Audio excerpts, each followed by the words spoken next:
Hey, new coach. Sorry, getting my phone to stand up.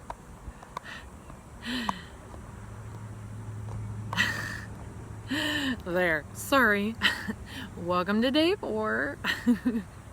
Today I have a couple things I want to talk about. The first one being weekly team calls. So there's several, and it's easy to just shrug them all off, but I'll let you know which ones I think are important. So the first one is the national team call. They do this on Mondays at 10 a.m. and they record it. So if you're not able to, I'm never able to listen live. They record it and you can listen to it in podcast form, or you can call into a number and listen to a recording of it. So this is a national team call at 10 a.m. on Mondays, and you will get an email about it every week. It's basically these new coach stories, or a seasoned coach telling some tips or how they do things, because everyone does things differently, and that is one that I make a priority to listen to every week. So some other calls we have, Joelle, I've added you to her Facebook page. She's one of the higher ups. Joelle has a team call on Monday at 8 that you can be in, and again, just tips and tricks. Sometimes it's Joelle, sometimes it's someone else.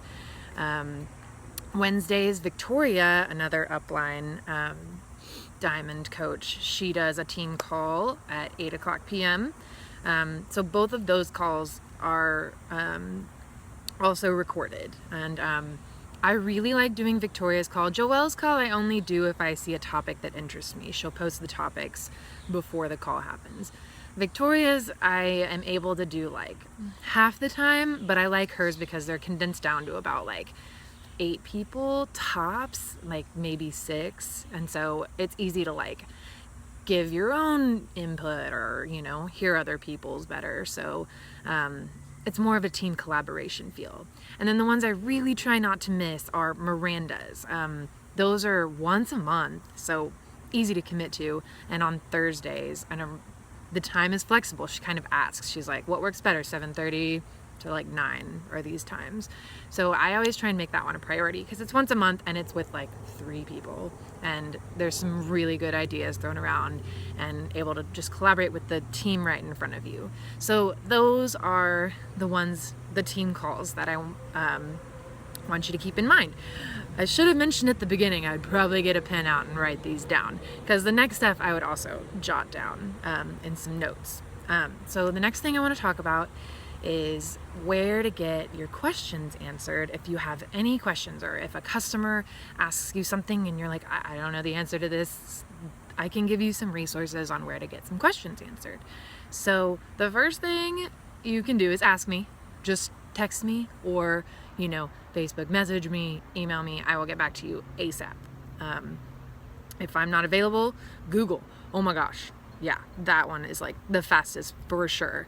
After Google, Beachbody FAQs. These are really good resources because if you have a question, odds are other coaches have also had almost the same question as you. So you can go into Beachbody FAQs, frequently asked questions, and type in some search. What normally happens is when you go to Google and type in a question, Beachbody FAQs pop up. So Beachbody FAQs, you can go on beachbody.com and do a live chat, and someone from customer support will get with you, pretty immediately. That's another thing. Go to the Misfit Republic website, just comb through it. They have those tabs, so it's fairly easy to navigate. And then the last thing I would do is post to those team pages that I've added you to. People can respond pretty quickly. But one thing I do want to say about all that is the faster you become an independent researcher, the faster you become successful. So this all kind of comes to you in time, but those are your resources, and you'll see what comes fastest, and then you'll just start logging it away in your memory, and you'll have less and less questions. Okay, so this next part's a little long. Again, get that pen jotting item out and paper. I just want to kind of outline how I map my month, which I think is really successful and consistent and important. And you can follow this or not, but this is just a little tidbit for you if you want to take it.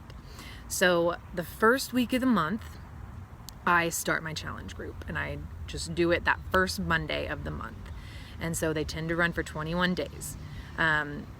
I take this time to really focus on the people in that group, not so much inviting other people or anything like that. I really focus on my challengers and encourage them and build them up to be successful in this challenge group. I think this is incredibly important.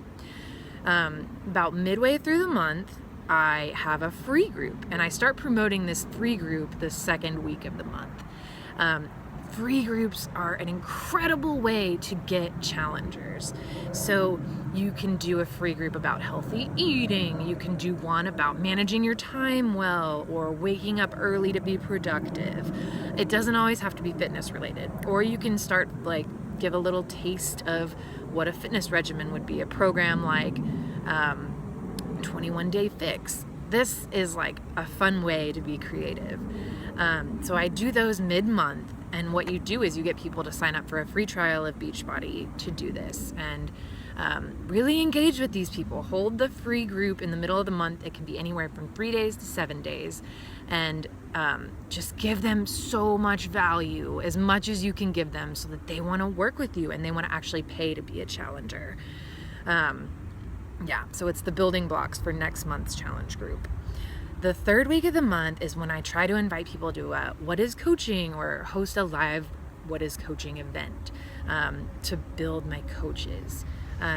This is something that is probably hard to start thinking about, but this will come in time. Whenever you have your own challengers and you're trying to build your own coaching team, this is what I focus on the third week of the month. So the last week of the month is just fully focused on, really the third to last week of the month is really focused on inviting to the next challenge group. And this can be people from your free group, or just people, that you have in mind that you've been chatting with. This is where I focus on that, and then start prepping for the new challenge group. So I want to emphasize that you want people to sign up about 7 days before your challenge group starts. So that is my cutoff for inviting people. I can flex that a day or two, but really a week is what people need. So this strategy for the month has proved time and time again to be really successful for me. People know when my challenge group starts. It's consistent.